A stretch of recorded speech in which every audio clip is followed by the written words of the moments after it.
খাবার নিয়ে গিয়ে খাইয়ে দেবো। ভাইকে কোলে তোলো এসে।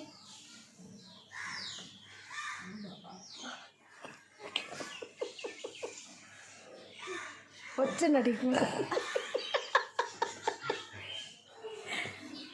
ভাইও তেমনি, দেখ ওইটাই চাই, দিদির যেটা ওটাই চাই। ওই দেখ শুয়ে পড়েছে দিদি, ওই দেখ।